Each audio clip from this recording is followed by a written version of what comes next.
The world awoke in disbelief when the news broke on September 16, 2025. Robert Redford, one of Hollywood's most iconic figures and the founder of the Sundance Film Festival, had died at his mountain home in Utah. The announcement was brief, almost sterile. No statements from doctors, no quotes from family, only a single, cold confirmation from his agency, Rogers & Cowan PMK. For a man who had spent decades under the public eye, the silence was deafening. Within hours, rumors began to swirl. How could Redford, who had looked so healthy at the 2023 Sundance Festival, vanish from life so suddenly and so quietly? According to reports from the Salt Lake Tribune, Redford was found unresponsive early that morning by his housekeeper in an upstairs room overlooking the Pines. Dr. Henry Lell, his physician for over 20 years, arrived to confirm his death, noting no struggle or sign of trauma, just calm stillness. Yet something about the moment felt strange. There were no emergency calls, no sirens, no paramedics. Everything unfolded in silence, and within 3 days, his body was cremated without a public service. Even some of Redford's closest friends thought it was fake news. Major outlets like CNN and Vanity Fair soon questioned the secrecy. Journalist Jake Tapper called it a passing too perfect not to raise questions. At first, the cause was listed as natural, age-related cardiac failure.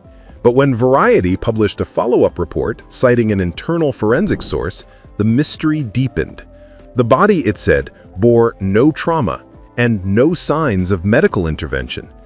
Redford's doctor confirmed he had refused all medical devices or hospital care, insisting he wanted to go quietly. But his swift cremation, just 72 hours after his death, and the absence of independent verification raised eyebrows across Hollywood. Online forums lit up with speculation. Why no public autopsy? Why such haste for a man whose legacy was anything but ordinary? The Utah Department of Health had no record of hospitalization, and no state medical examiner had signed off. The world began to wonder what had truly happened inside Robert Redford's home. To understand his final hours, one must look at the long shadows of his life. Redford's health struggles stretched back decades. In 1947, as a boy in Santa Monica, he battled mild polio, leaving lingering fatigue and weakness that followed him into adulthood. Years later, a car accident along the Malibu coast caused spinal damage, forcing months of therapy. And though he hid it from the public, Redford often relied on yoga and mountain walks to keep his pain at bay. By the early 2000s, reports suggested he had undergone treatment for a prostate condition. In 2013, fans noticed changes in his appearance: rougher skin, high collars, and wide-brimmed hats that became his new armor. Doctors quietly hinted at UV-related skin damage, a side effect of decades filming under harsh sunlight. But the heaviest blow was emotional, not physical. In 2020, his son, James Redford, a filmmaker, died from a bile duct illness. From that moment, the actor withdrew completely. No interviews, no public appearances, only rare glimpses from those near his mountain home. Friends said he spent his days writing, walking, and reflecting. Those closest to Redford later recalled subtle changes.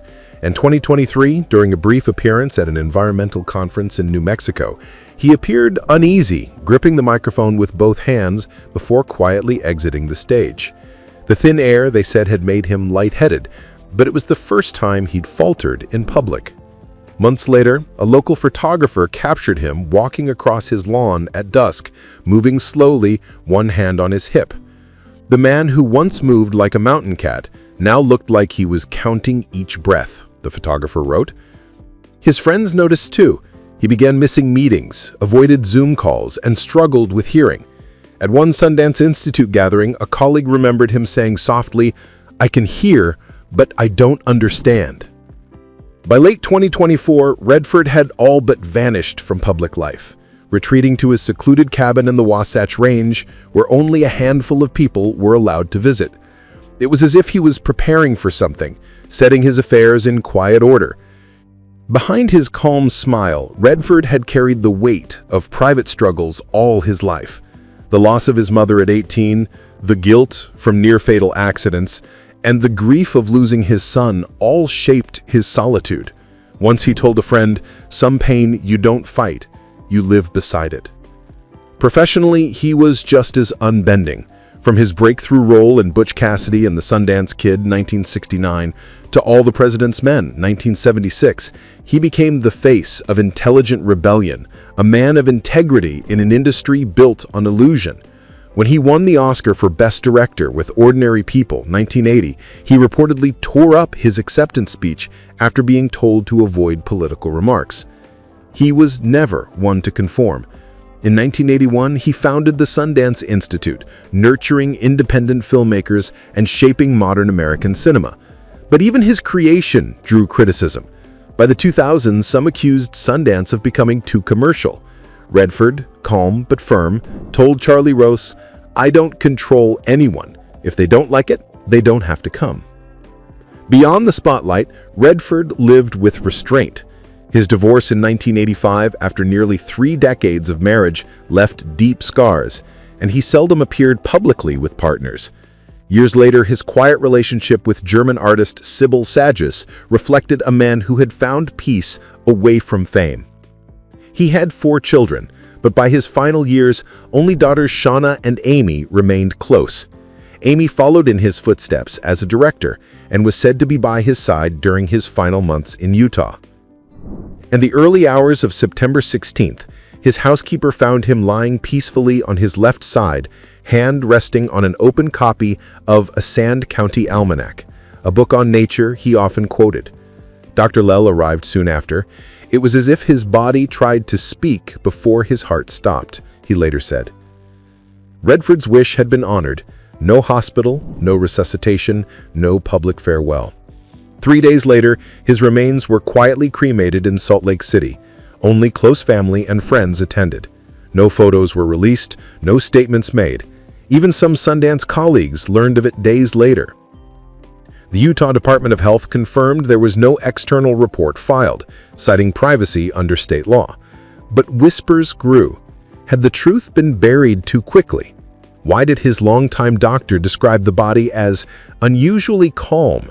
And what was in the almost destroyed internal medical report that hinted his death may not have been so ordinary? In the weeks that followed, speculation spread across Hollywood. Did Redford foresee his own end? Did he hide a deeper illness? Or did he simply choose to leave quietly, in control to the very last breath? Journalists revisited his final appearances, his withdrawn demeanor, and his haunting remark years earlier. When the story ends, make sure it's yours. For many, that's exactly what he did. Redford lived and died on his own terms, refusing spectacle, embracing silence. Yet the speed of his cremation, the missing medical records, and the doctor's cryptic comments left behind an air of unease. Robert Redford's life was built on contradictions: fame and privacy, activism and solitude, strength and fragility. He was the golden face of 1970s Hollywood, yet his real power lay in quiet defiance. He helped birth independent cinema, inspired generations of filmmakers, and fought tirelessly for nature and truth. But even in death, he remained an enigma. Behind the serene facade of his passing lay questions that may never be answered. Was it truly a peaceful departure, or a story carefully written to stay that way? Perhaps that's how he wanted it, to leave the world not with noise, but with wonder, to make us question, even in his absence, what truth really looks like behind a Hollywood legend's calm, unbroken smile.